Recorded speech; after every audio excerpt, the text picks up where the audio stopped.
E aí eu compartilho a tela com vocês também. Mas foi o aviso que o professor Rafael colocou no mural geral. Vou compartilhar a tela com vocês. É no painel. Deixa eu compartilhar aqui. Compartilhar a tela, painel. Cadê o painel? É aqui, painel. Que é sobre o novo marco regulatório de EAD. Tá? É importante vocês lerem isso aqui que ele colocou. Tá? Ele é professor do Cefet, foi meu professor no mestrado que eu fiz lá no PP Pro. Um cara bastante sensato, tá? Muito tranquilo também. E está preocupado com essa história. Tá? É importante vocês lerem. E tem um manifesto aqui, né, para a gente votar também, para ver se a gente consegue fazer algum barulho. Mas, né, o que parece é que eles focaram em cursos de engenharia e da área de saúde que não podem ser 100% EAD. Né? Foi uma fala, acho que do ministro, e parece que vai sair um decreto dia 9 com as novas instruções. Né? E como o nosso curso é curso de engenharia, né, pode ser que altere alguma coisa. Pelo burburinho que eu andei lendo, né, é que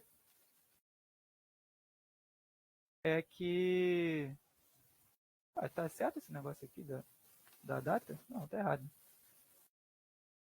Mas o que parece é que eles vão cobrar mais carga horária presencial, né, desses cursos. Mas como não saiu o decreto, é tudo burburinho ainda, né? Só que isso é extremamente importante para vocês, né? Porque se cobrar carga horária presencial não sei quanto, vocês vão ter que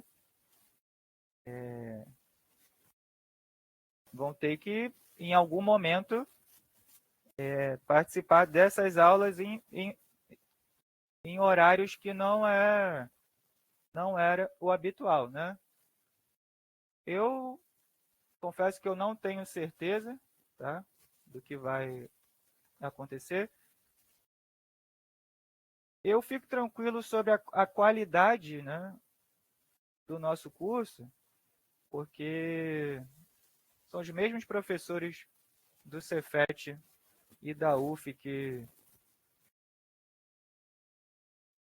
que são coordenadores, né, que fizeram as aulas e tal aqui, né? Eu sou ex-aluno do Cefet, então, né, quando comparado com o mesmo curso na modalidade presencial, as notas, né, do ENAD foram, né, se não foram as mesmas, foi até um pouco melhor. Eu acho que desde que eu estou aqui foram 2 ENADs. Eu acho que o primeiro foi bastante parecido e o último foi até um pouquinho melhor. Né? O nosso foi um pouquinho melhor. As notas que o presencial do Cefet. Então, eu não sei até que ponto esse marco vai estar tentando realmente acertar em termos da qualidade dos cursos. Né? O nosso foi dado como conceito 5, igual o do presencial, né? Porque tem todas essas características. Né? parecidas com a do presencial, se não iguais à do presencial. Mas pode ter mudança, né, para quem ainda está cursando, porque as instituições vão ter que se adequar para alguma carga horária presencial. E a gente sabe que a característica de vocês, né, são alunos mais velhos, né, que já estão no mercado de trabalho e que precisam se adequar para aquelas atividades que sejam necessárias presenciais, né? Então, laboratório, provas, então vocês já têm isso. Mas eu não sei como que vai ficar, a depender da quantidade de exigência extra presencial. Então, vale a pena vocês lerem isso, tá? E, se for possível, né, compartilhar esse manifesto aqui, para a gente votar e ver o que vai acontecer, né? Eu também não sei como que ficaria a viabilidade do curso dividido, né, que a gente faz dividido com a UF, de ter aulas presenciais, né, colocar vocês, né, em conjunto como presencial, caso haja essa necessidade, porque eu acho muito pouco provável que o CEDERJ coloque vocês, né, para assistir aula nos polos descentralizados, porque não é bem assim que a coisa funciona, né? Mas aí já funciona já funciona de certo modo, né, para atividade de laboratório. Então, isso ainda deve ter alguma conversa, o consórcio deve se posicionar, as coordenações do Cefet e da UF devem se posicionar para ver como que isso vai funcionar, né? A depender da exigência de carga horária extra. E o que pareceu para mim na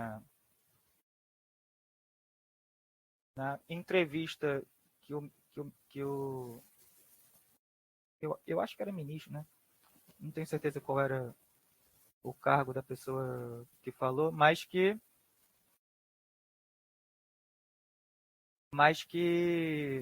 a ideia era para aplicar, né, para todo mundo, né, que esteja cursando. Então, não é necessariamente para os ingressantes, não. Talvez fique mais difícil para os concluintes, né? Então, assim, quem já está, já fez projeto final, né? Falta uma ou outra matéria, talvez, se isso acontecer, né, não tenha tanta diferença. Mas para quem ainda está cursando, está do 7º período, né, está no 8º período, está no 6º período, ainda pode, se tiver alguma mudança, que me parece que vai ter, né, se a coisa continuar como está, em algum momento vocês vão ter mais carga horária presencial. Né?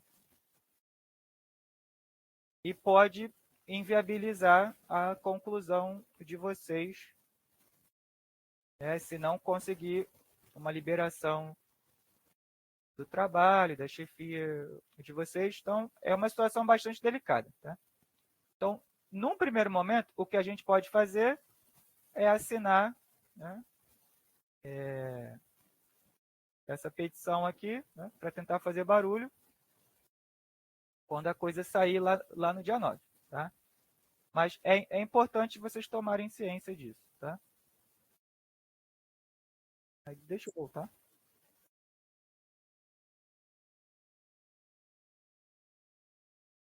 O Marcelo colocou, acho que vai ser aplicável para a gente que está no final. No final, né, quem já está no 9º para o 10º, ou só está faltando, por exemplo, essa matéria aqui, né? Aí vai depender de como que essas disciplinas finais vão entrar nessa mudança, né? Se vai ter mudança, se vai ter carga horária presencial para essas disciplinas. Então, assim, ainda está muito no começo, né? O decreto vai sair ainda. Mas, assim, tomara que o foco seja realmente na qualidade, né? Porque a gente tem, de fato, uma série de cursos EAD, né? 100% EAD, que a qualidade não é boa, né? Então, é, conceito 1, conceito 2. Então, assim, tem uma série de cursos que precisam melhorar. Se o foco for, né, ou fosse nisso, a gente poderia, né, ficar mais tranquilo, porque o nosso está, né, de igual para igual com o mesmo presencial, né, das duas universidades. Então, mas aí eu vou dar uma opinião minha, né? Eu acho que o foco não é esse, né? Não me parece ser o foco necessariamente na qualidade, né? O que me parece é que eles vão tentar alcançar a qualidade, né, forçando essa obrigatoriedade presencial, e que acaba prejudicando as pessoas que têm menos tempo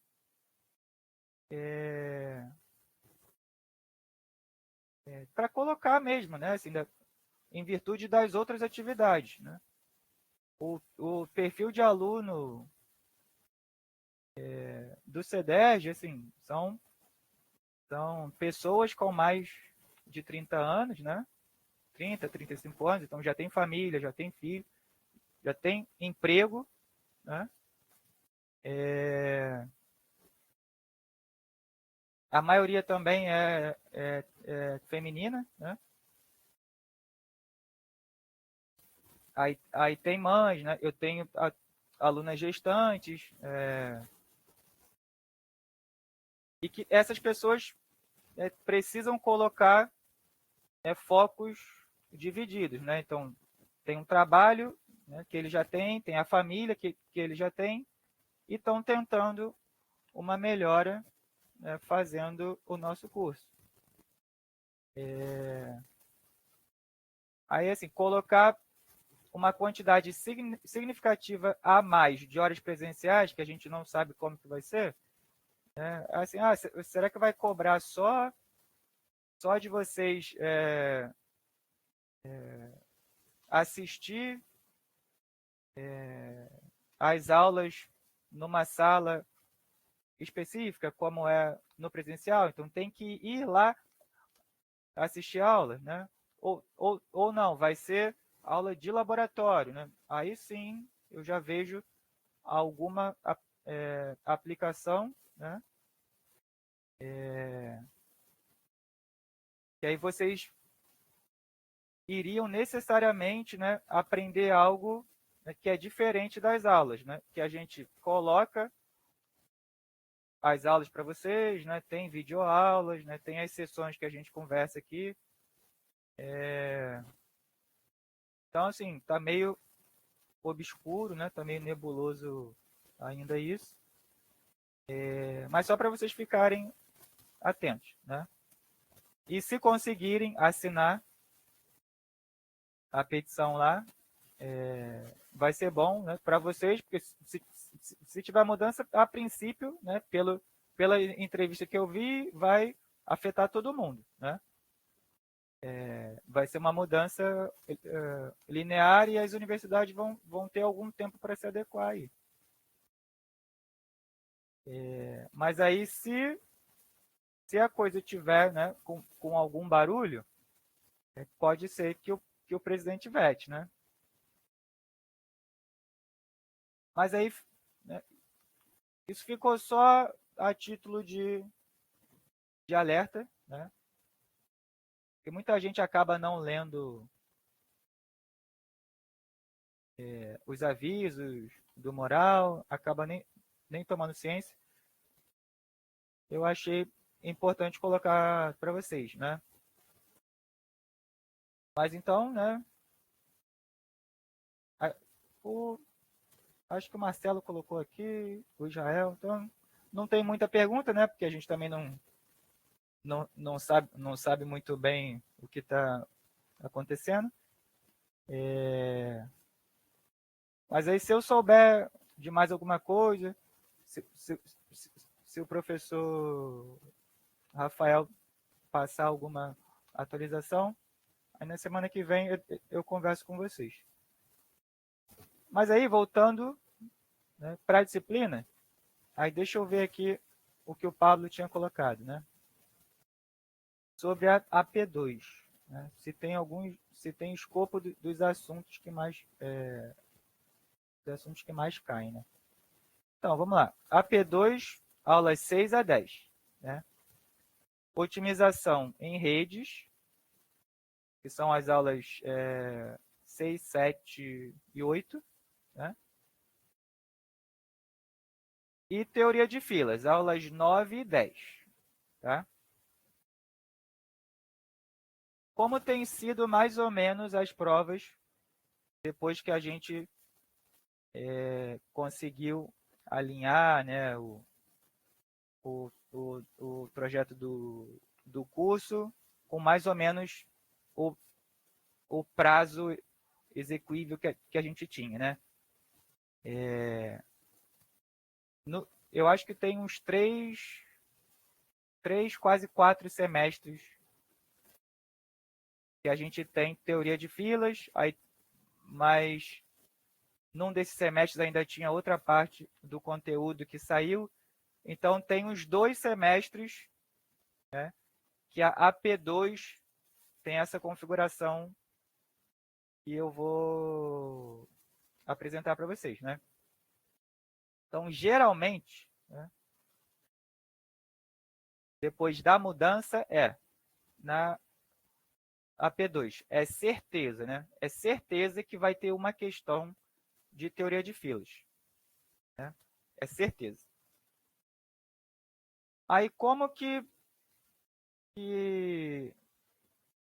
uma questão desse tipo vai ser cobrada?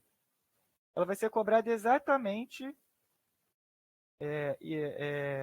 como está nas notas de aula os exercícios resolvidos. Então, é uma situação, problema, que vocês vão precisar identificar qual sistema especializado de filas se trata. Né?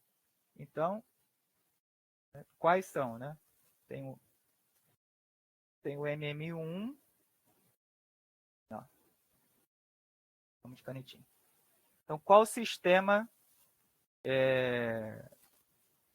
especializado de fila de Poisson que o enunciado se trata? Então, tem que saber, né, quais são, né? O MM1 sem restrição nenhuma, né? O MMC, né, que são com múltiplos servidores. O MM1 com restrição do comprimento do sistema, né? E o MMC com restrição do comprimento do sistema. Tá? Então, é praticamente certo, né, que tenha uma questão de filas. E essa questão de filas vai envolver a identificação de um desses sistemas. Tá? Por que eu estou dizendo que é a identificação? Né? Porque o professor Ormeu tem colocado nas provas os formulários, tá? Para esses sistemas. Ele geralmente tem feito assim, ele coloca três conjuntos de fórmulas dessas 4 possibilidades. Tá? Então, lá na prova, lá no final, vai estar lá, formulário.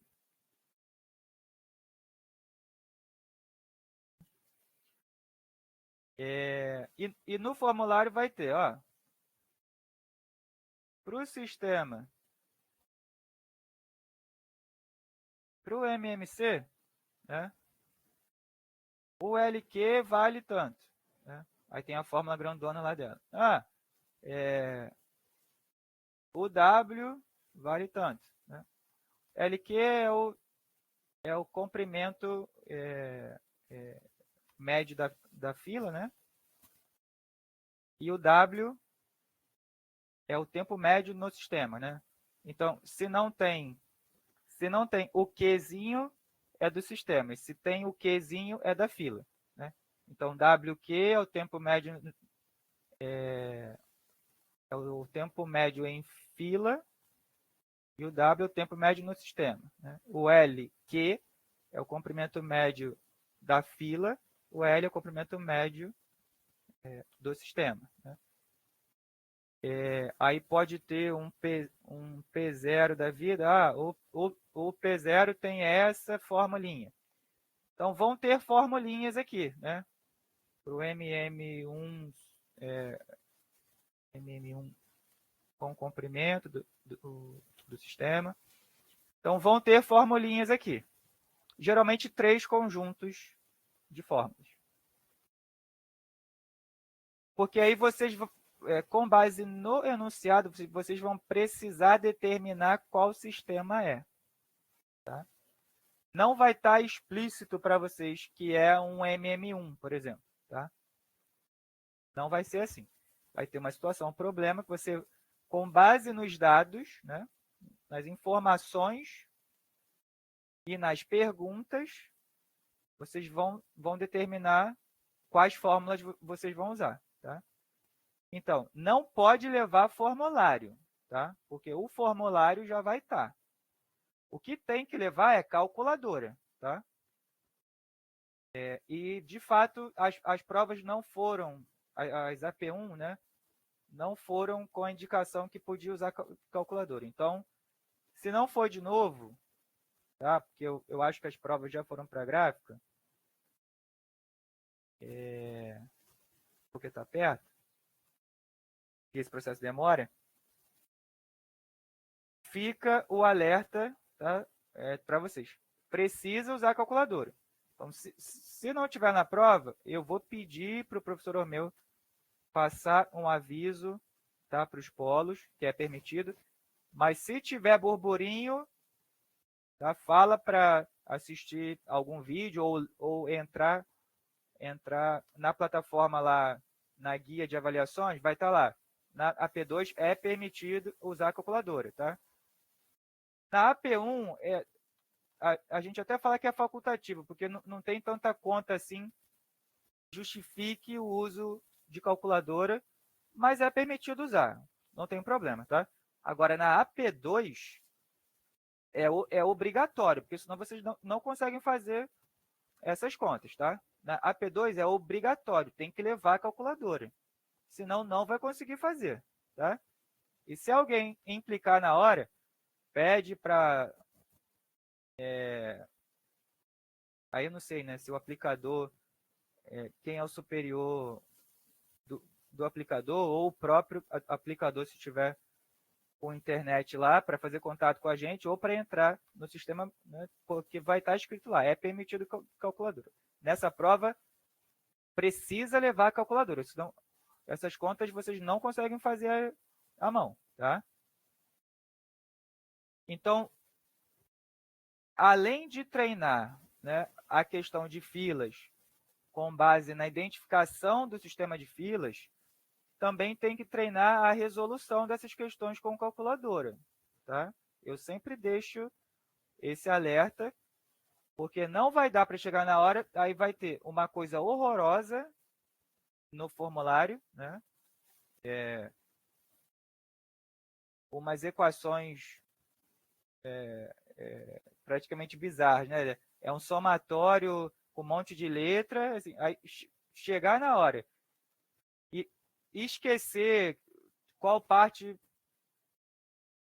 da função ou da equação faz parte do somatório, o que tem que somar, qual letra é o que, vai se embananar todo na hora da prova, vai errar as contas, aí, às vezes erra uma, por exemplo, erra o cálculo do P0, que depois serve para, né, as contas das outras das outras medidas de desempenho, aí vai errando em cascata. Então, tem que treinar elas antes. Como que vai treinar elas antes? Lista 8. Semestre passado eu fiz, porque não tinha lista da aula 10, mas tem lá agora, lista 8. Na lista 8 tem pelo menos uma questão de cada sistema especializado, tá? Então é essencial fazer pelo menos uma. Eu acho que tem duas de cada, tá? Mas eu não lembro de cor, não. Mas uma de cada pelo menos tem. Além dos outros exercícios que tem nas notas de aula que estão resolvidos também. Então tem que treinar. Tá? E também tem que treinar a agilidade, né, para fazer essas contas com calculadora. Tá? Às vezes, né, ter que relembrar como é que faz um armazenamento na memória da calculadora para ganhar alguns segundinhos ali. Né? Então, também tem que treinar a agilidade, né, com a calculadora. Então, o seu nível de competência com a calculadora, né, a grosso modo. Porque chegar na hora e nunca fez um exercício desse. Tem que fazer na hora, vai se enrolar. Tá? Então, não façam isso. Treinem antes. Então, basicamente, a questão específica, né, de filas é isso. Tem que ler com calma, entender cada sistema, né? Então, vi os exercícios resolvidos lá nas notas de aula. Tentei fazer os exercícios da lista. Aí, com esse exercício, vocês vão ver, olha, tem uma variação aqui e ali que muda de um MM1 para o MMC. Tem uma variação aqui e ali, né, que exige um comprimento específico no sistema que vai me exigir, né, um outro sistema. Então, tem que fazer exercício. Não pode abdicar dos exercícios. Aí deixa eu dar uma olhada em alguma AP aqui, porque às vezes elas mudam, mas a de filas é certeza. A outra certeza é ter pelo menos uma de otimização em redes, né? Que aí cai naquilo que eu estava falando com vocês antes. De diferenciação, por exemplo, né? Mas aí deixa eu ver outra aqui. Eu já vi uma, deixa eu ver outra. Eu confirmo com vocês a base, mais ou menos.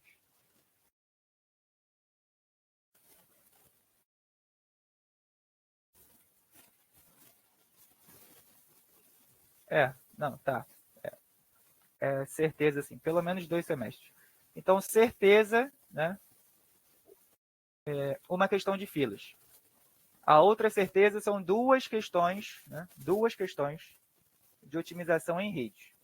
Então, a prova muito provavelmente vai ter 3 questões, tá?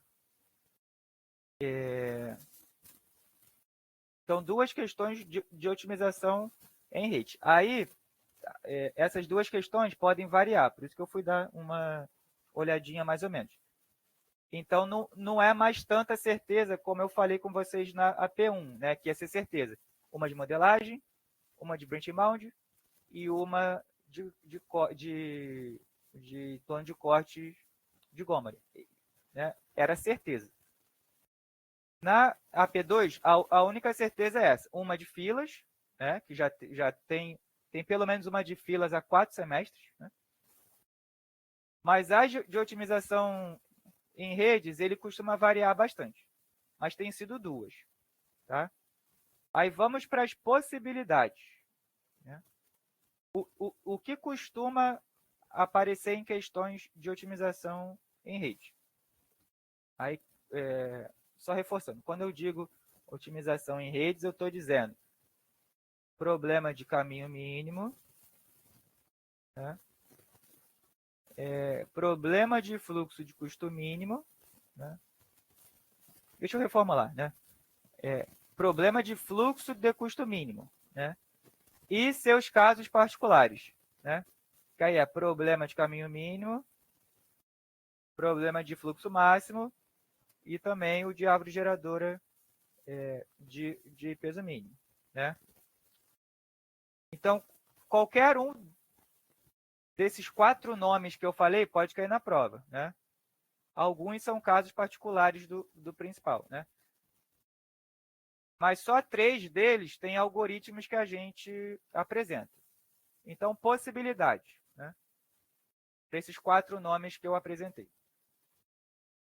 A primeira possibilidade é de execução direta de um desses algoritmos, né? Então, olha, tenho esse grafo, ou tenho essa situação, problema aqui, resolva como problema de caminho mínimo. Ok? Ou, tenho esse grafo e resolva como problema de fluxo máximo. Ou ainda disser o algoritmo específico que ele quer. Olha, tem esse grafo e resolva pelo algoritmo de Dijkstra. Ou, tenho esse grafo, resolva pelo algoritmo de Prim. Ou, tenho esse grafo, resolva pelo algoritmo de Ford-Fulkerson. Até aqui, ok? Essa é a primeira possibilidade, a mais clara, né? E a mais fácil, né? Porque vai estar explícito na prova. Olha, tenho isso, resolva por isso. Ou resolva como isso. Ok?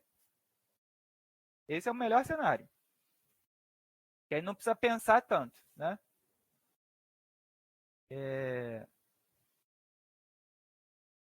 Só que aí, geralmente, quando acontecer isso, vai acontecer só uma vez, né?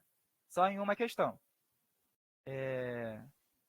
E confesso que não tem aparecido tanto ser direto assim, né? Ser bem direto assim. Já é mais comum dar a situação problema e ter que e vocês terem que tomar a decisão, né? Que são questões que fazem mais sentido, né? Vocês já sabem a base teórica, então tem a situação problema, a decisão tem que ser de vocês, né? Como tomadores de decisão, né? Igual a GMM, as de sistema de filas aqui, né? Ó, tem a situação, essa situação se parece melhor, se adequa melhor a qual delas, né? Então, são questões que fazem mais sentido. Então, pode acontecer de vir um grafo com uma situação problema e dizer, olha, com base no enunciado, resolva pelo algoritmo apropriado. Tá? Olha o termo. Resolva pelo algoritmo apropriado. Então, aí a decisão vai ter que ser de vocês. Tá? E não adianta uma justificativa para uma decisão ser incorreta. Tá? Porque a situação problema é clara e existe uma decisão correta. Eu já peguei provas que o aluno... mas eu justifiquei por que eu usei esse... Não. Com base no enunciado, existe a decisão correta. Então, olha, se tiver par de origem de destino claro, é um problema logístico, o algoritmo apropriado é Dijkstra ou Floyd, que a gente não vai cobrar Floyd, porque é tentar matar uma formiga com um canhão, então é Dijkstra. Então, se a característica do problema é de caminho mínimo, é Dijkstra. Não existe justificativa, né, plausível para usar outro, a não ser que você entendeu errado, entendeu errado é erro, né? Vai ser aplicado o desconto apropriado. Então, não adianta justificar e achar que tem acerto na justificativa. O enunciado vai estar claro e existe a decisão correta para se tomar. E, por consequência, o algoritmo correto para se usar. Tá? Então, não vai ter acerto parcial nesse sentido. Mas eu executei o algoritmo com base na minha... eu executei o algoritmo que eu escolhi corretamente com base na minha justificativa incorreta, tá? Não.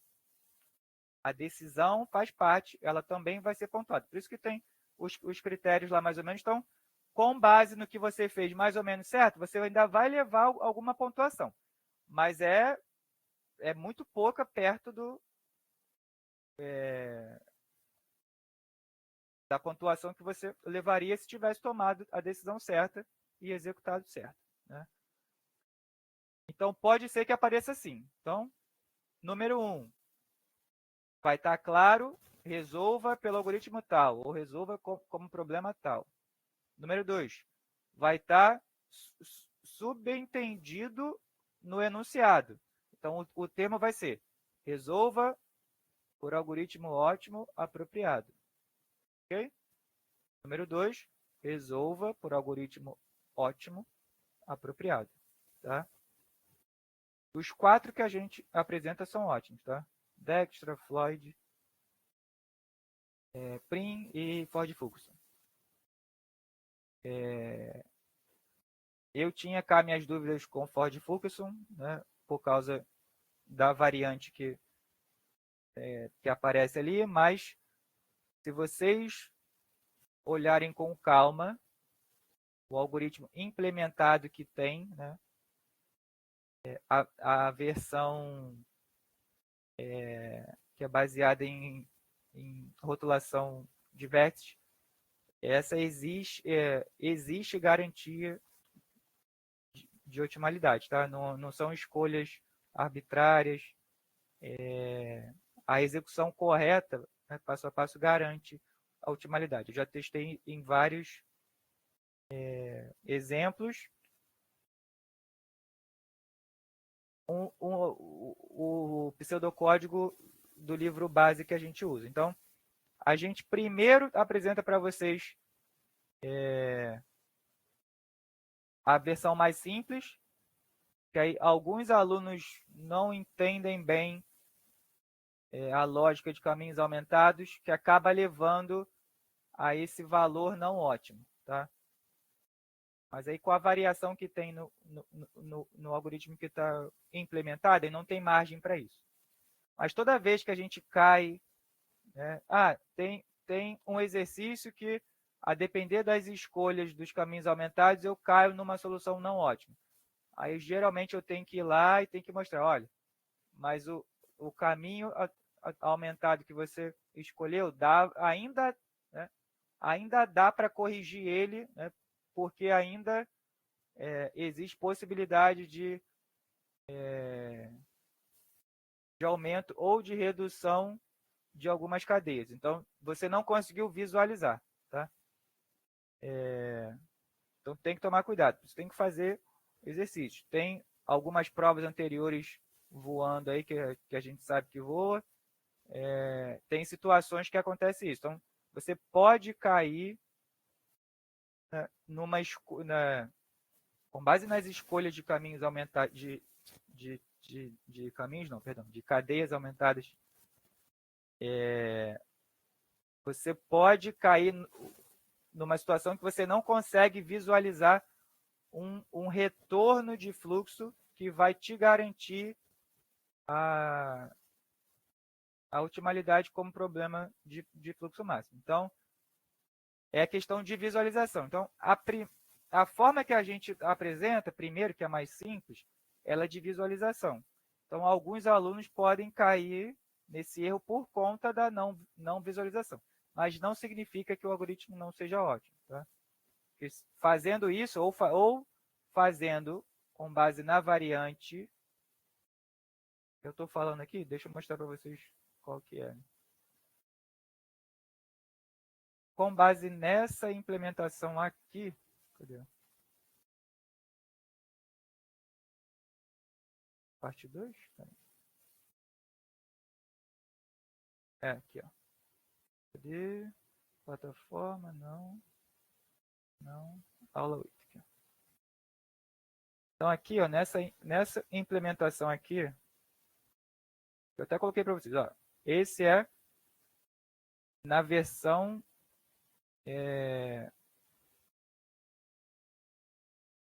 na variante que é baseada em rotulação de vértices. Então, esse tem uma estrutura algorítmica, que aí eu não preciso necessariamente visualizar nada, né? Eu só sigo os passos do algoritmo, em que, aí sim, se eu tiver problema para visualizar, aí eu vou nele e vejo quais cadeias, né? Alguns autores chamam de caminho aumentado, assim, né? Quais cadeias que ele utilizou para chegar naquele valor ótimo. Aí sim, aí se eu listar todas elas, aí eu vou conseguir ver onde que a minha visualização pecou, né? Então, se tiver dúvida, usa essa aqui, que aí vai ter um relatório grandão em PDF de quais passos ele tomou, né? E quais cadeias ele selecionou. Então, as cadeias que vocês vão ter que usar para visualizar, não, as cadeias que vocês vão ter que usar baseadas na visualização vão ter que ser essas, né? Então, pode usar à vontade aqui, está atualizado, né? A última foi aqui, ó, 17 de abril. Então, está atualizado e está validado, né? É interessante vocês usarem.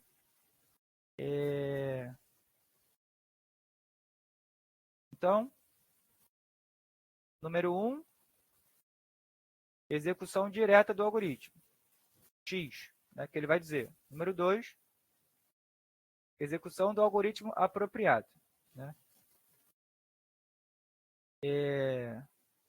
Número 3, a terceira possibilidade, é que, ao invés dele pedir a execução de um algoritmo específico ou de algoritmo apropriado, ele pode pedir para vocês escreverem a formulação algébrica para aquele problema, tá? Ele só apresenta 3, né? O de árvore geradora de peso mínimo, ele não apresenta, então não vai ser cobrado na prova. Mas existe, está no Arenales, tá? Mas assim, se não vai ser cobrado, né? Já tem bastante coisa para a gente se preocupar. Então, a terceira possibilidade é descrever a formulação algébrica de um desses problemas, tá? Então, a formulação algébrica do problema de caminho mínimo, a formulação algébrica do problema de fluxo máximo, né? E o pai delas, né, que é o problema de fluxo de custo mínimo, né? Eles são casos particulares. Se eu mexer em alguns parâmetros do problema de fluxo mínimo, ele vira o de caminho mínimo ou vira de fluxo máximo, tá? E essas formulações, elas são dadas, elas estão nas notas de aula, tá? Aí, vamos ver elas. Vou colocar para vocês.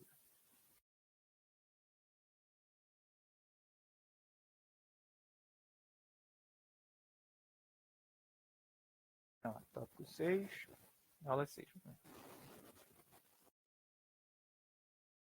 Então, essas formulações são dadas dela. Aqui, ó. Formulação algébrica geral, tá? Aqui é só para facilitar, né? Porque qualquer outro problema vai ter essa característica. Qualquer instância de um problema de caminho mínimo vai ter essa base de formulação, tá? Mas não é para apresentar a geral, a generalizada, não. É com os dados do problema. Então, tem que saber essa estrutura, né, da formulação algébrica de um problema de caminho mínimo, tá? A variável, como que é, e a formulação.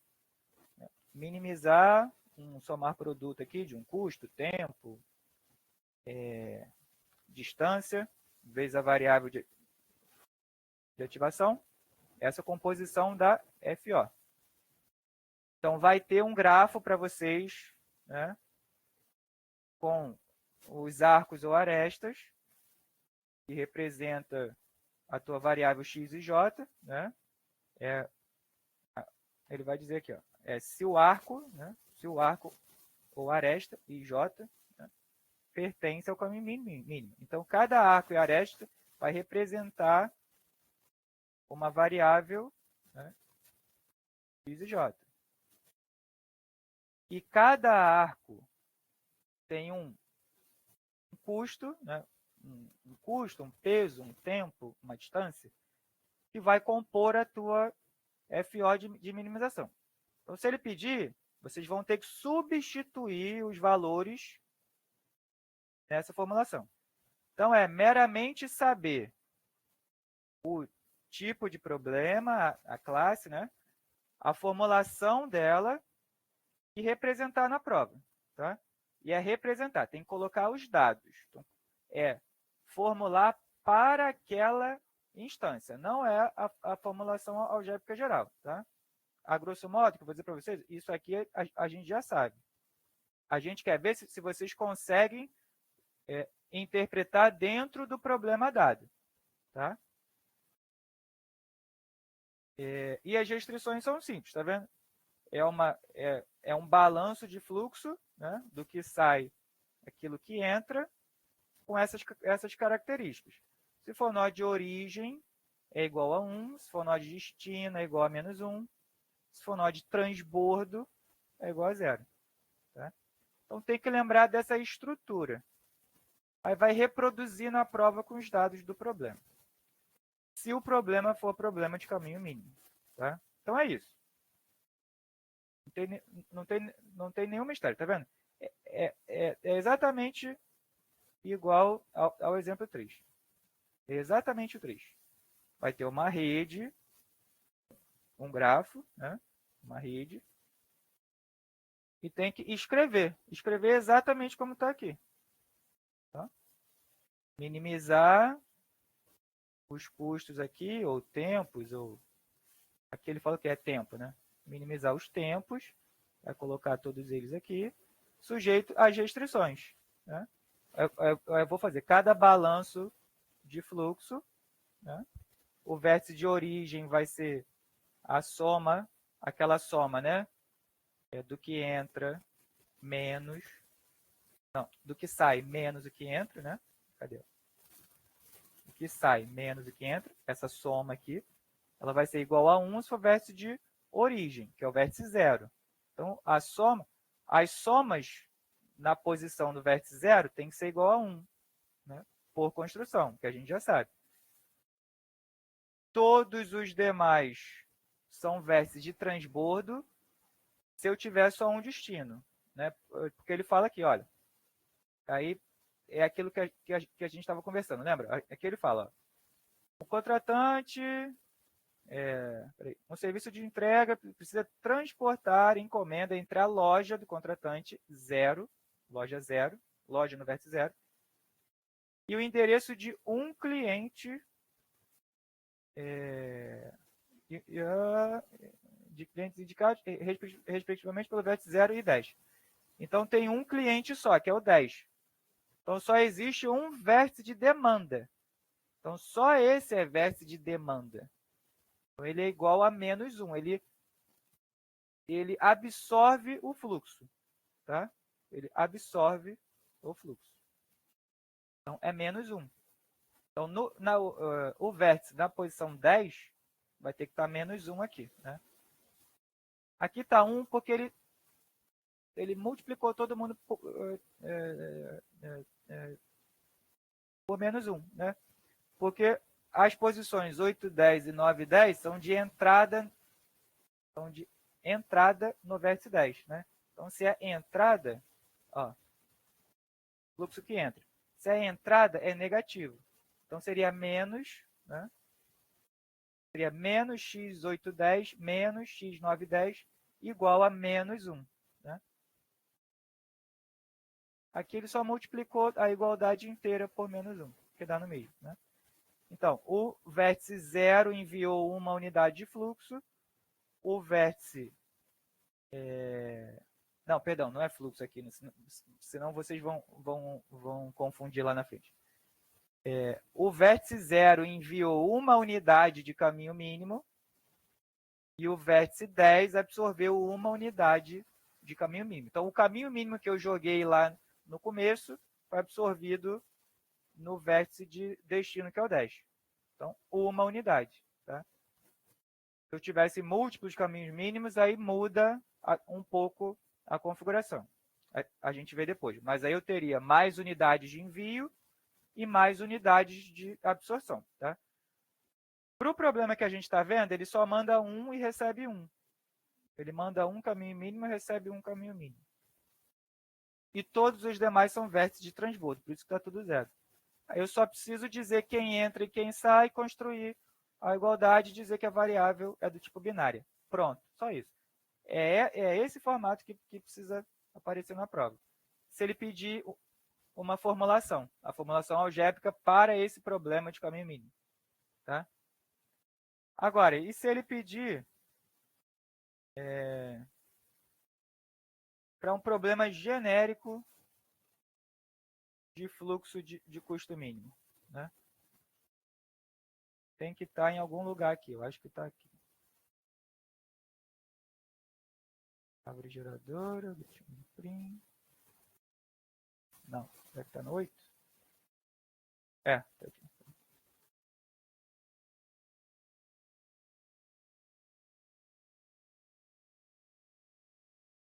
Então, ó, ele pode pedir para escrever a formulação para um problema genérico que tem fluxo e que ele quer que os custos sejam mínimos. Então, eu tenho fluxos, tenho envios de quantidade de fluxos, tenho ofertas e tenho demandas.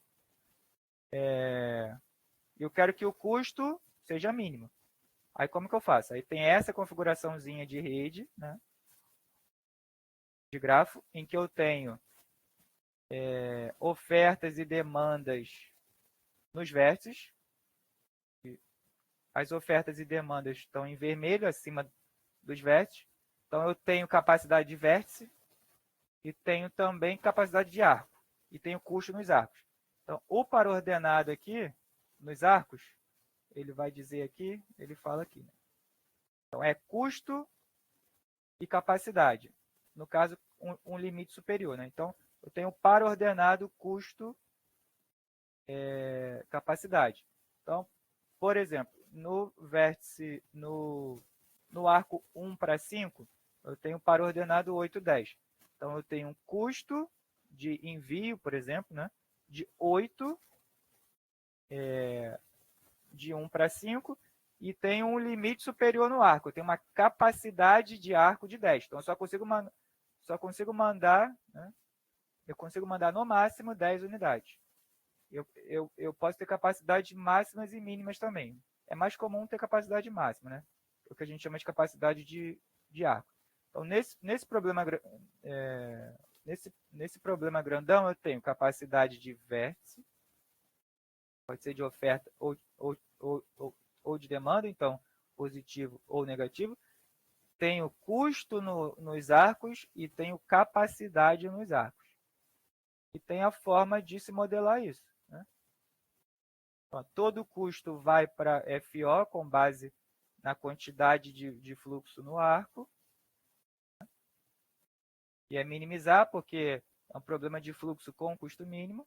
Então, minimizar esses custos nos arcos, com base na quantidade de cada arco. E também eu faço um balanço do que sai e aquilo que entra, mas agora com base na lógica oferta e demanda, e não só a unidade, como a gente viu, né? Mas com base nas ofertas e demandas. As ofertas são positivas, as demandas são negativas e os transbordos são zero. Aí eu faço o balanço de fluxo em cada vértice e depois apresento os limites superiores nos arcos. Se tivesse limite inferior também, aí eu colocaria x1, 2, por exemplo. Ele tem que mandar no mínimo uma unidade. Então, x1, 2 maior ou igual a 1. É raro isso, tá? Não é tão comum, não. É mais comum ter limites superior no arco. Eu apresento cada limite superior no arco e a definição, né, de qual conjunto que a variável x e j está, que ele está no campo dos reais, né, x e j maior ou igual a zero. E é isso. E tem a versão geral, né, que é o que facilita a gente enxergar as coisas. Então, olha, ele é bastante parecido com aquele que a gente viu, né, de caminho mínimo. Então, minimizar custo, algum custo com base nos fluxos nos arcos. Um balanço dos fluxos de entrada e saída em cada vértice. Só que ao invés de ser 1 e de ser menos 1, aqui eu dependo do valor, né? Ele é positivo se for nó de oferta, negativo se for nó o vértice de demanda e zero se for transbordo. Então, é basicamente, né, aquele que a gente viu é basicamente substituir o OI por 1, né? De ser igual a 1 ser igual a menos 1. Então, é uma situação específica desse problema. E lá não tem limite superior porque eu estou mandando só uma unidade de caminho mínimo, né? Aqui eu posso ter uma quantidade maior que 1. Tá? Aqui lá era só 1. Então lá seria o equivalente a dizer que o x está entre 0 e 1. Mas ele não está entre 0 e 1 porque ele é binário. Então ele é ou 0 ou 1. Ele não está... ele não tem valores entre 0 e 1. Né? Ele é exatamente... Ele é a escolha discreta. Né? Entre 0 ou 1. Então ele tem essa configuração parecida, porque um vem do outro. Né? Aí, a depender do grafo que aparecer, vocês vão ter que fazer exatamente como o exemplo. Qual é o exemplo? O exemplo 7. Pode aparecer na prova isso também. Né? Assim, um grafo bem mais esquisito assim, e ter que resolver exatamente como está nessa resolução aqui de problema de fluxo com custo mínimo. Tá? Então, essa é a segunda possibilidade. A terceira possibilidade é de se tratar especificamente de um problema de fluxo máximo. Esse outro aqui. Aqui ele diz também mais ou menos como que a configuração é parecida com a outra. Né? Ele faz um tratamentozinho, né? Que acaba ficando nessa configuração, mas ele também é um caso particular do outro. Só que nesse caso, no problema de fluxo máximo, eu quero maximizar um arco específico, que é o arco de retorno, né? O arco de retorno entre sumidouro e fonte. Né? Por quê? Porque no problema de fluxo máximo, tem um grafo aqui, cadê? Grafo. Aqui, ó. No problema de fluxo máximo, eu quero determinar qual é a maior quantidade de fluxo que eu consigo enviar entre uma fonte e um sumidouro, tá? Ou sorvedouro. Né? Então, entre uma fonte e um sumidouro. Então, a fonte é o vértice 1 e o sumidouro é o vértice 6. Então, nesse caso em particular, eu quero maximizar o meu vértice de retorno. Né? Eu quero saber a maior quantidade que chega de 1 passando para todos os vértices no caminho dele, chegando no 6, eu posso facilitar essa representação maximizando o vértice de retorno, que ao invés do 1 passando por todo mundo, eu maximizar o de 6 para 1. Né? Esse vértice artificial. Esse arco artificial, esse arco de retorno de sumidouro para a fonte. Então, eu maximizo esse vértice em particular, né? Que é o equivalente a minimizar menos ele, né? Se fosse na configuração de um problema de fluxo de custo mínimo. Mas é maximizar esse vértice de retorno com essa situação específica. Né? Olha, nessa situação específica, num problema de fluxo máximo, todos os meus vértices são vértices de transbordo. Tá? Eu não quero absorver nada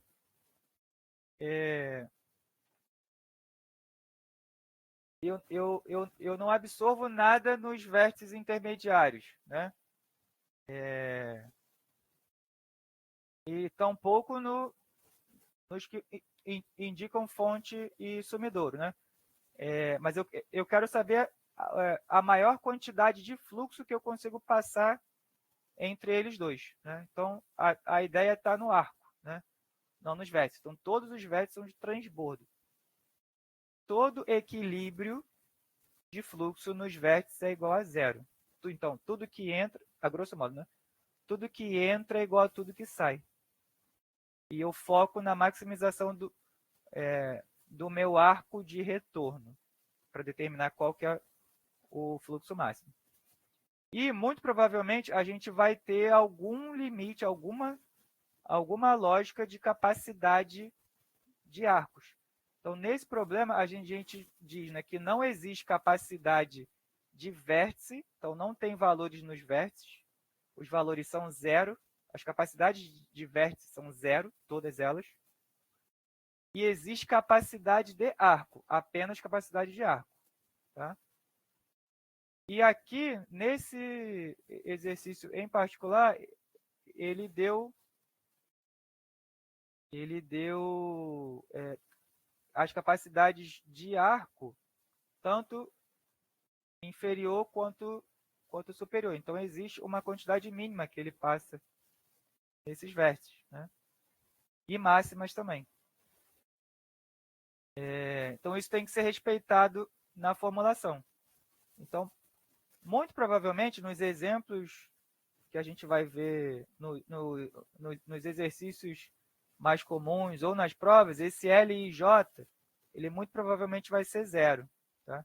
A gente só vai cobrar com mais frequência uma capacidade de arco, né, que é única, que é o limite superior, é o máximo de fluxo que eu consigo passar no arco.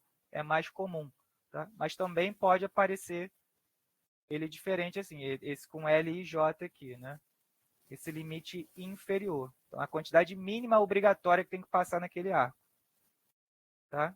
É possível isso, não é erro, não é nenhuma maluquice, não. Tá? E os valores, né, os fluxos nos arcos são não negativos, né? Maior ou igual a zero para cada arco. Aí, com a rede ou grafo dado, que pode aparecer na prova, vocês vão ter que escrever algo parecido com essa resolução aqui. Né? A variável é a vazão, né, ou fluxo no arco, que a gente definiu os arcos, maximizar o arco de retorno, né, se a fonte é 1, o sumidouro é 6, eu maximizo o vértice artificial de retorno, né, de 6 para 1. Então, 6,1. Avalio vértice a vértice. Avalio vértice a vértice. Aquilo que entra e aquilo que sai. Né? Para facilitar no problema de fluxo máximo, a gente já grava, né? Tudo que entra é igual a tudo que sai. Então, o equilíbrio, o balanço de fluxo é igual a zero para todos os vértices. Eu faço isso e depois vejo as vazões mínimas e máximas que cada arco pede. Ele está aqui, ó, as vazões mínimas e máximas. Para o arco, eu disse vértice antes, não, é arco. As vazões mínimas nos arcos. E aqui, ó. Então, no arco 1, 2, existe a vazão mínima de 2 unidades e a máxima de 5. No arco 1, 3, no mínimo 1, no máximo 4. No 2, 4, no mínimo 1, no máximo 4. No 2 e 5, no mínimo 0, que aí já é a não negatividade que a gente declara, mas no máximo 2. E faço isso para cada arco, né, que a gente definiu, e é isso. Né? Aqui não vai precisar dizer que cada arco é maior ou igual a zero, porque eu já tenho as vazões mínimas aqui. Tá? Então, como existe vazão mínima, aí a gente não colocou aquela clássica, né? O x e j é não negativo, né? O x e j é maior ou igual a zero. Aqui não precisou fazer porque ele já pré-definiu as vazões mínimas e eu tenho que declarar elas. Então já está aqui, né? Aí é isso, são as 3 formulações que podem aparecer. E todas já foram dadas para vocês, né? Vocês só precisam conhecer, né? Tem que conhecê-las, tomar ciência delas, né? E saber como reproduzir uma instância de cada uma delas, que é o que pode ser cobrado, né? Então vamos recordar, né? Então a primeira possibilidade é de execução direta do algoritmo. Execute o algoritmo específico. A segunda possibilidade é de executar um algoritmo que seja apropriado. Então, vai ficar com base na interpretação e executar um algoritmo apropriado. A terceira, que a gente falou agora, né, é escrever a formulação de um problema específico. Ele vai dizer, olha, escreva a formulação para este problema de caminho mínimo, né, para este problema de fluxo com custo mínimo, ou para este problema de fluxo máximo. Aí eu só não sei se eu estou esquecendo mais alguma possibilidade. Estava esquecendo, vamos lá. Que às vezes acontece. Então, as 3 principais são essas, né? Mas uma outra que é comum, que os alunos costumam, no pós-prova, reclamar, é que era esperado para essas questões, né, ter um grafo na prova.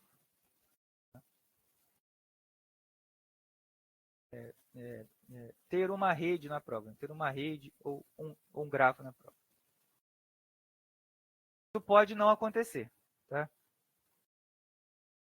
É claro que se for para um problema de fluxo com custo mínimo, muito provavelmente vai ter que ter, tá? Se for naquela configuração que a gente estava vendo, que é muito complicado. Então, muito provavelmente vai ter o gráfico para vocês escreverem a formulação. Mas nem sempre, ele nem sempre pode ser um grafo, ele pode ser uma tabela, tá, que é equivalente à figura, né, à rede, ao gráfico. Então, com a tabela, vocês vão precisar desenhar a rede ou desenhar o grafo. Tá? E aí, na tabela, pode ter todas essas informações compiladas na tabela, mas não tem a rede. E muito provavelmente, se acontecer isso, ele vai pedir para desenhar a rede antes. Então, olha, com as informações, desenha a rede. Então, as informações podem estar numa tabela, ou as informações podem estar num texto mesmo, né? Escritas num texto. E vocês vão precisar desenhar a rede. Tá? Ou ainda, né, como já aconteceu, não sei se foi semestre passado ou no anterior, ou pode ter um esboço de uma configuração, né, que não representa a rede de fato. Então, você pode ter um croquis, não sei, um esboço que representa uma situação e ele vai pedir para você representar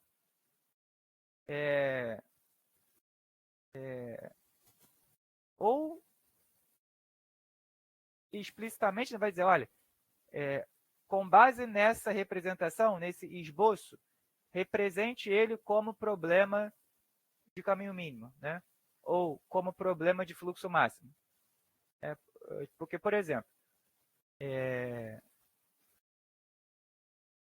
eu posso colocar para vocês uma tabelinha que dá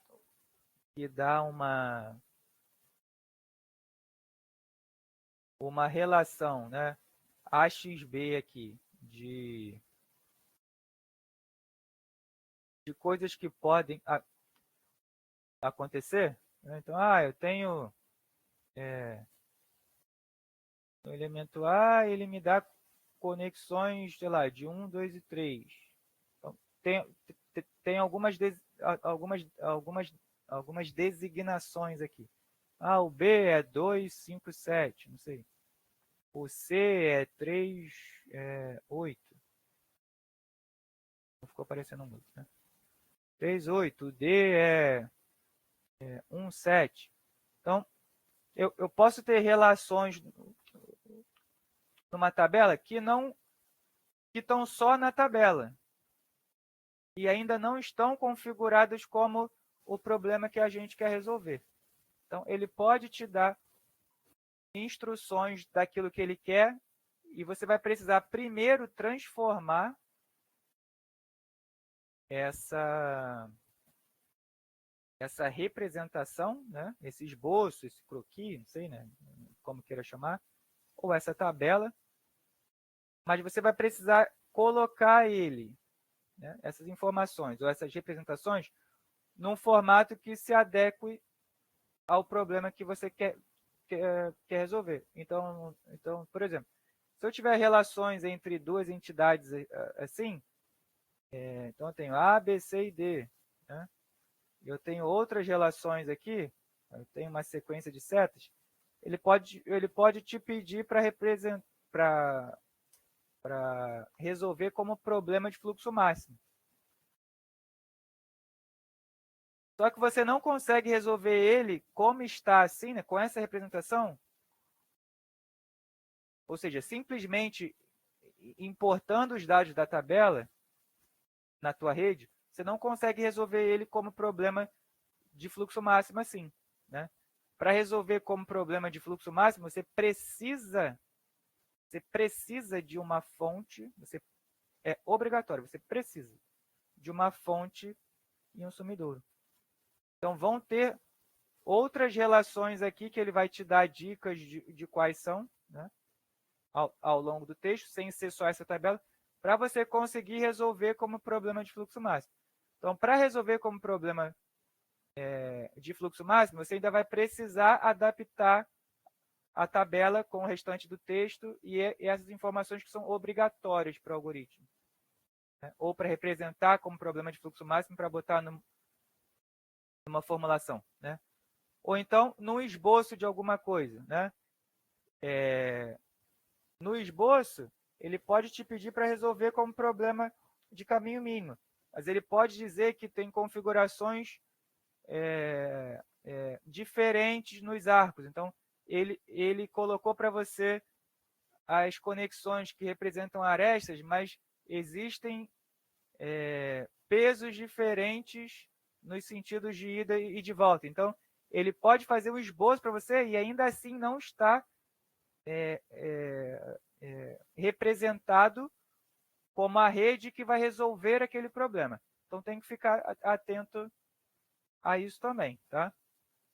Não dá para sair resolvendo. Tem que ler primeiro o texto com calma, ver se as informações que ele deu são suficientes para resolver, ou se precisa ajustar alguma coisa, né?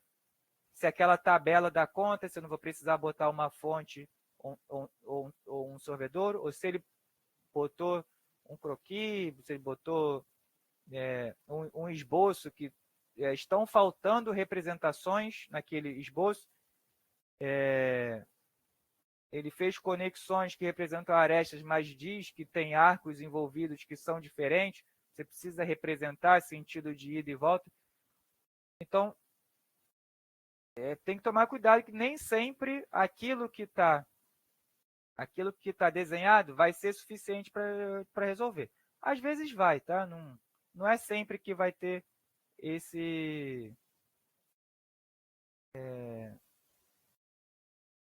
essa diferença para representar, não.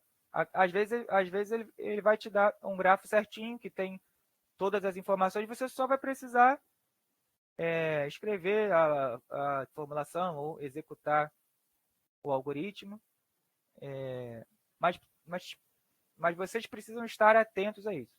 Porque toda vez que alguma coisa levemente diferente foi colocada,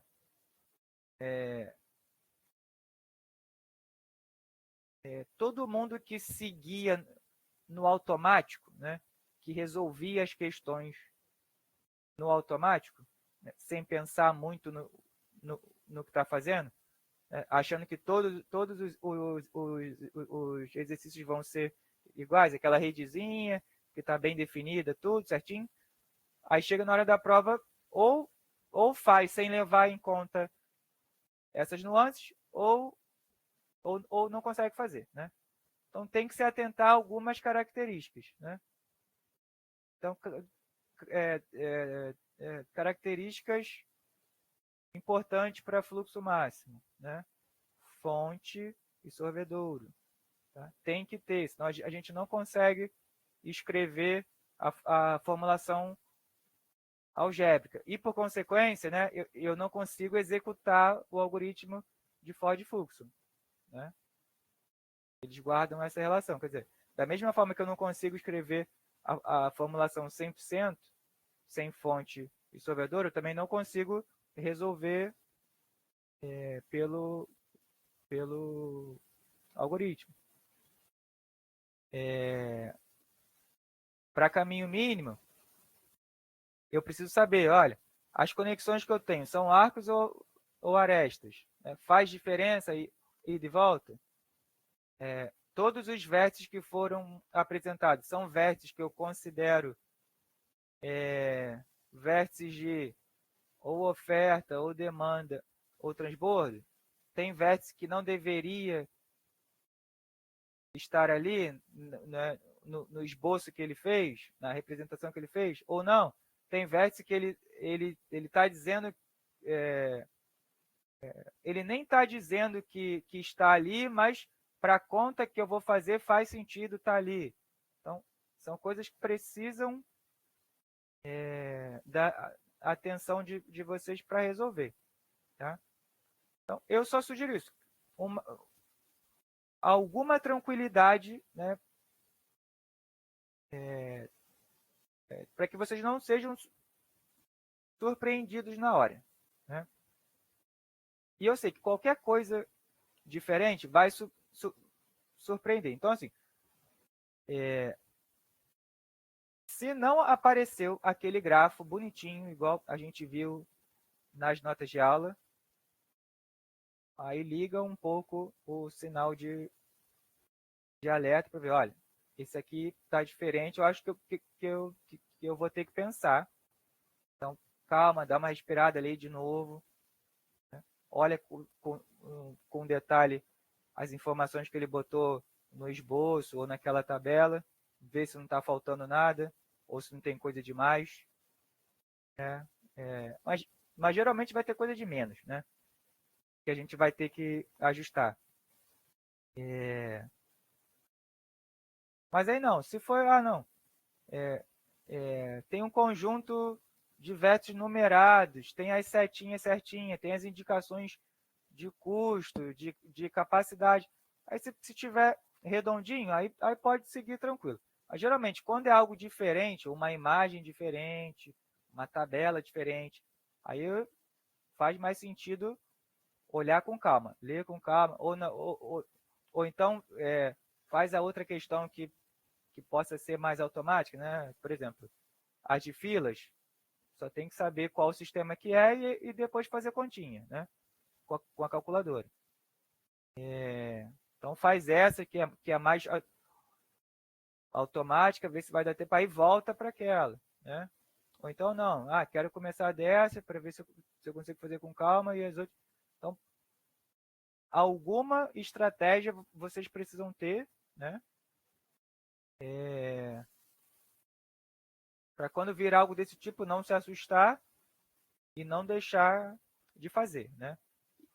E além de não deixar de fazer, para não fazer desatento, porque aí pode perder um tempo considerável para as outras questões, tá? Então, vê o que for melhor. Se você prefere fazer as questões como eu disse, né, no automático, então tenta visualizar quais questões estão no formato parecido da lista, parecido das notas de aula, que aí é praticamente reproduzir. Aí essas dá para fazer. Agora, as que vierem um pouquinho diferente, uma tabela, um esboço, uma figurinha, esses vão, vão demandar pensar um pouquinho mais, né? Ter um pouquinho mais de calma. Então, não dá para sair fazendo correndo. Mas assim, como nem tudo é coisa ruim, né? É só más notícias, né? Apesar de ter essas diferenças, de ser menos direto que a P1, tá? As AP2 costumam ter notas melhores. Né? Então, mesmo com essas dificuldades, a média das turmas, né, reiteradamente, são melhores que as médias das turmas em AP1. Né? Então, só tem que ter isso em mente. Né? Saber executar os algoritmos. Né? Eu sugiro fazer aí pelo menos uns 2 ou 3 exercícios de execução direta, né, de cada um deles, exceto o Floyd. Floyd, né, só caiu em prova uma vez esse tempo todo. Então, menos Floyd, que eu nem falei sobre Floyd aqui, né? Mas os outros três, Dijkstra, Prim e Ford Fulkerson, eu sugiro fazer pelo menos, né, uns 2 ou 3 exercícios de execução direta deles. Então, é literalmente treinar a memória de cálculo. Tá? Treinar a execução da memória de cálculo. Aí, um pouquinho mais para frente, a gente conversa sobre memória de cálculo. Eu também vou apresentar para vocês qual é o padrão de resposta de cada um deles, né, para vocês fazerem aquilo que for necessário, faz no rascunho, né, e apresentar só aquela resposta final, como eu falei para vocês na P1, mas a gente não vai ter tempo hoje. Mas aí treina as execuções diretas, né, para ganhar velocidade nelas, né, saber o que está fazendo em cada uma delas e ganhar velocidade nesse processo. Então, eu acho que 2, 3 exercícios é o mínimo para ganhar essa experiência e essa velocidade. Então, tá, no mínimo 2, mas assim, 2 tá pouco, mas no mínimo 3, tá? De cada um deles. As formulações, eu acho que não precisa tanto, é só conhecer mesmo, né? É conhecer e tentar reproduzir, né, pelo menos a das notas de aula, tá? E não é tão difícil. Com o apoio do grafo, eu acho que até facilita, né? Porque vocês vão recordando aquilo que está faltando. Então, fazer pelo menos um de cada, são 3 formulações, né?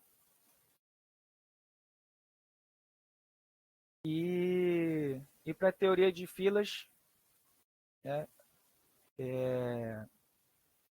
eu acho que a listinha 8 já dá uma boa velocidade, né? Então, com a listinha 8 ali, então fazendo pelo menos 2 exercícios de cada sistema, já dá para você saber mais ou menos o que cada equação, né, o que cada fórmula está fazendo, porque algumas são realmente complicadas, tá?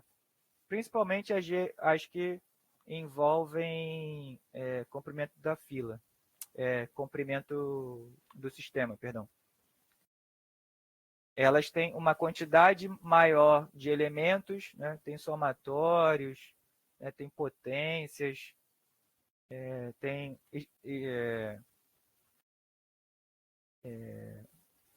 operações diferentes entre elas, né?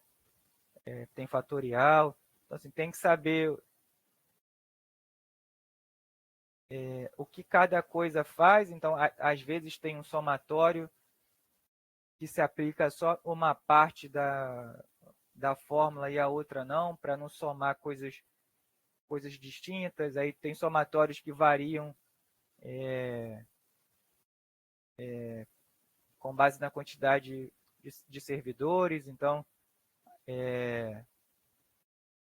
e até também para não ser surpreendido se tiver alguma fórmula incorreta. Por exemplo, cortou na hora da impressão, foi para outra página, então uma parte ficar numa página e a outra na outra. Então, para vocês pelo menos se familiarizarem, tá? Que eu estou querendo dizer, com cada uma delas. Porque assim, tá, não vai acontecer da coisa estar fragmentada, né? Mas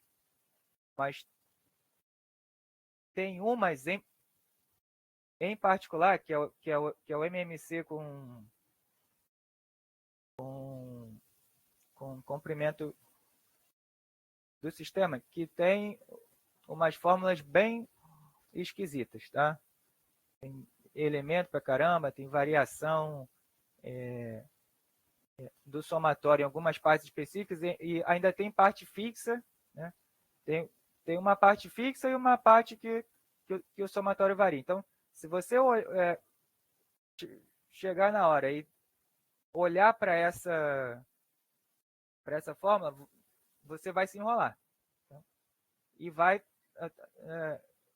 acabar somando alguma coisa errada porque não viu ela antes. Então, assim, treinando 2 exercícios, pelo menos. Então, assim, seria basicamente o exercício das notas de aula, que vocês têm que ver, né? Aí reproduzir eles, né, para ver se chega nos mesmos valores. Então, reproduzir com calculadora, né? Vocês, à mão, né? Colocando a mão na massa. E fazer mais um das listas, né? Que aí vai dar pelo menos o norte de, olha, os sistemas diferem assim, né? Por esses motivos, vai ter essa configuração e as fórmulas são essas aqui, né? E até também para ver, olha, eu não preciso saber todas ou ter que utilizar todas as fórmulas do formulário. Eu posso usar uma base, que é a que dá algum valor que eu preciso, e depois eu uso as fórmulas de Liro, né? Porque eu sei uma, sei o lambda, eu sei a outra, né? Então, para não ter que fazer muita conta à toa, né? Então, isso só fazendo exercícios para vocês ganharem velocidade, né? O Israel colocou aqui, deixa eu ver, você acha que fazer uns 3 de cada da lista, pelo menos, dá uma ajuda?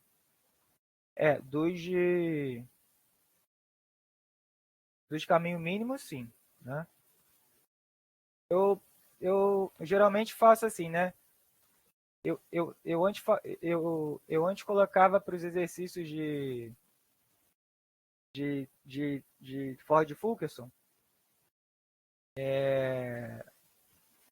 para mesmo que o enunciado tivesse pedindo para fazer só uma coisa, que fizesse por todas as possibilidades, né? E eu acho que isso dá para fazer também com o de caminho mínimo, né? Então, olha, a gente tem uma série de exercícios de caminho mínimo, né? Então, ali, pega uns 3, né? E repete a formulação algébrica para esses 3, né? Porque, assim, na lista, ele basicamente vai pedir para você encontrar uma resposta. Então, na vasta maioria, vai ser para executar o algoritmo de fato. Então, você já fez vários exercícios de execução, né, do algoritmo.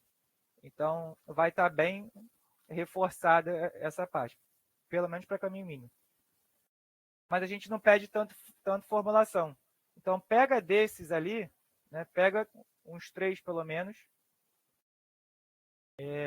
e faz a formulação algébrica para esses de caminho mínimo, né? Aí, uns 3 já é bom, né?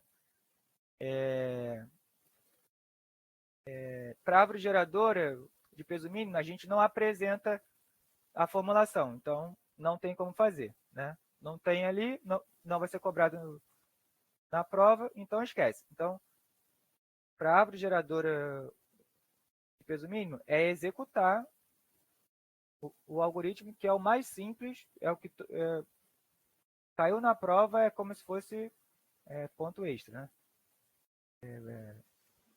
Então, aprende a fazer esse direitinho, que se cair na prova, é praticamente ponto ganho, né? Aí, para problema de fluxo com custo mínimo, não tem algoritmo, né? E tem poucos exercícios também. Aí, se alguém quiser, fala comigo depois que eu recomendo alguns exercícios do Tarra ou do Arenati. Né?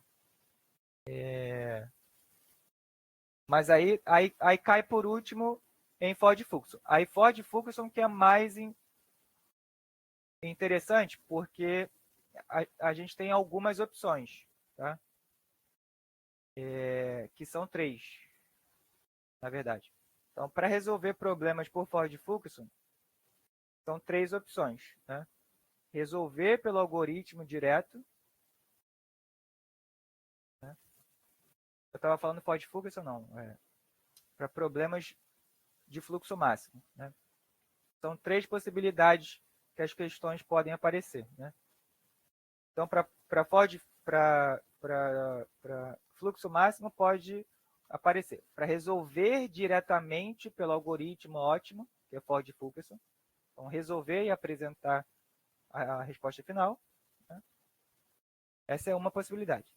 A outra possibilidade é para resolver por inspeção, que a gente chama de pelo corte de menor capacidade. Tá? Então, resolver por inspeção pela definição de corte. Também dá para fazer assim. Né? Que esse é de fato por inspeção. Não precisa ter conta nenhuma. Você só tem que olhar para a rede. Né? Eu apresento em algumas aulas ali como fazer alguns cortes para visualizar rápido, alguns macetes mais ou menos, mas é visual, é 100% visual. Até porque não dá para você enumerar todos os cortes, senão seria uma infinidade. Mas você vai testando alguns.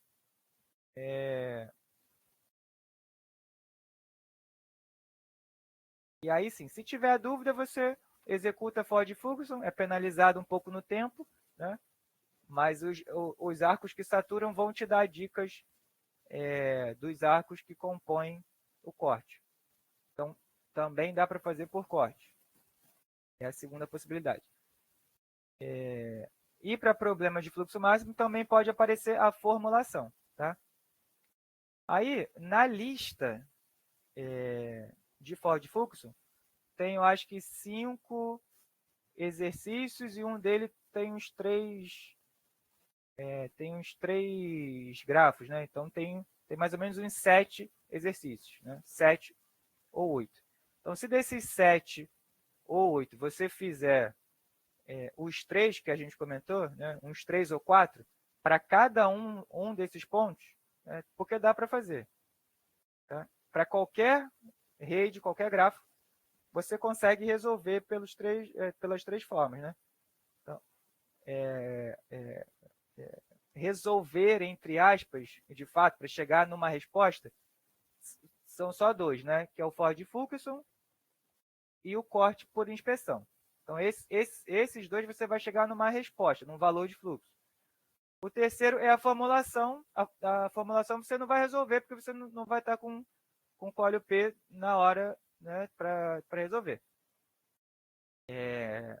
Mas você vai escrever a formulação para ele. Que é basicamente isso. Né? Você vai escrever e depois, em algum momento, se você fosse resolver num software apropriado, você ia chegar na mesma resposta que o Ford Fulkerson e na mesma resposta que o corte por inspeção. Então, né, tem uns 5 a 7 grafos para você treinar pelo menos 3, né, de 5 a 7. Pelo menos 3 desses 5 a 7 você tem que fazer, você tem que treinar essas 3 opções aqui, tá? Porque qualquer uma delas pode ser cobrada na prova. Tá? Eu tinha esquecido do corte por inspeção para Ford Fulkerson. Então, para Ford Fulkerson, eu tenho que lembrar, na prova pode cair essas 3 opções. Para Ford Fulkerson não, gente, perdão, para fluxo máximo. Para fluxo máximo pode cair essas 3 opções de pergunta na prova. Resolver diretamente por Ford Fulkerson, resolver através dos cortes por inspeção, ou escrever a formulação algébrica para aquele problema em particular. Tá? Então, qualquer uma dessas opções pode cair na prova. E também aquelas outras que eu falei, dele te dar uma tabela para você ainda ter que construir uma rede que represente um problema de fluxo máximo, ou ele te dá uma rede parcial para você completar com fonte e sorvedouro. Para aí sim você poder aplicar Ford Fulkerson, ou para aí sim você tentar resolver por inspeção, né? Ou para você formular o teu problema, ou para você construir a tua formulação algébrica. Então tem essas nuances aí, tá? Eu sei que ficou muita coisa, mas isso resume, né, tudo que pode cair na prova. Aí, né, tá gravado. Quem quiser depois escuta com calma. Eu fui explicando ponto a ponto tudo que pode cair na prova e o que é mais comum. Tá? Mas aí quem conseguiu anotar, anotou. Tenta focar nisso para a próxima semana, para a gente conversar de alguma tentativa de vocês aí para ver se a gente avança. Tá bom? Ficou muito no genérico aqui. Mas eu preciso que vocês façam exercícios para a gente ver como que fica, né? Para vocês errarem, para a gente corrigir e para não errar na hora da prova. Ok? Mais alguma pergunta antes da gente fechar? Tem mais 4 minutinhos.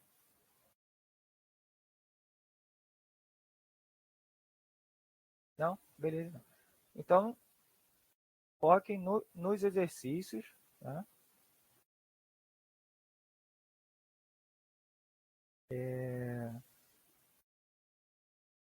Assim, tendo dúvidas ou não tendo dúvidas, traz para a gente.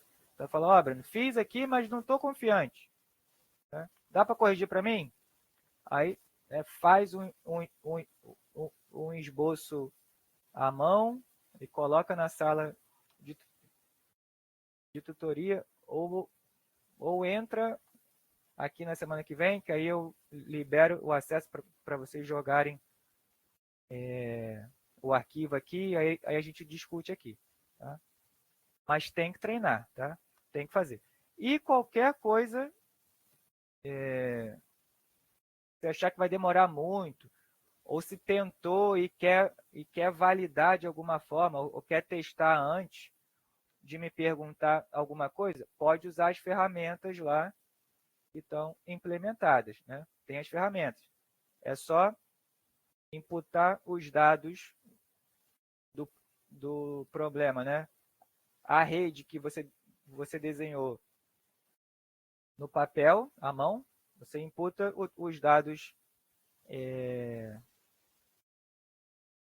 naquela ferramenta que eu construí para vocês e pede para ele resolver.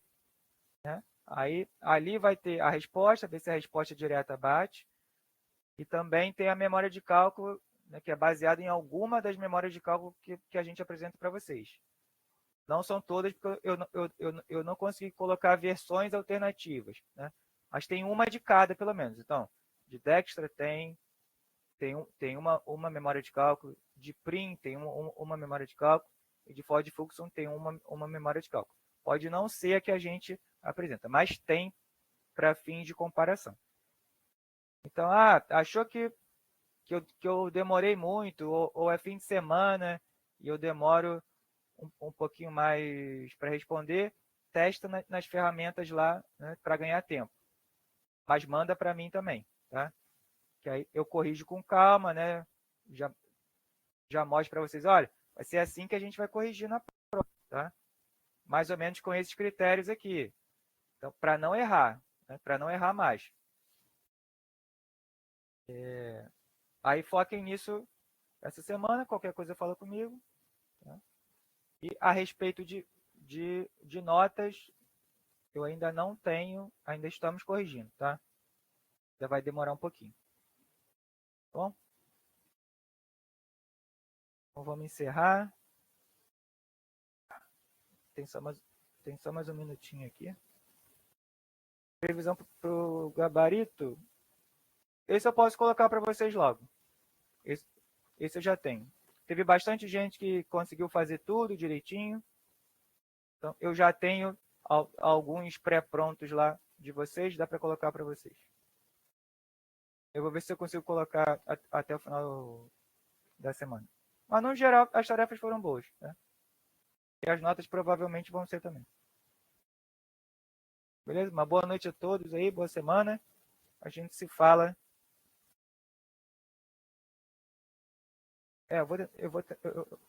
Acho que essa semana ainda dá. Né? Qualquer coisa falem comigo pela plataforma ou a gente se vê na semana que vem.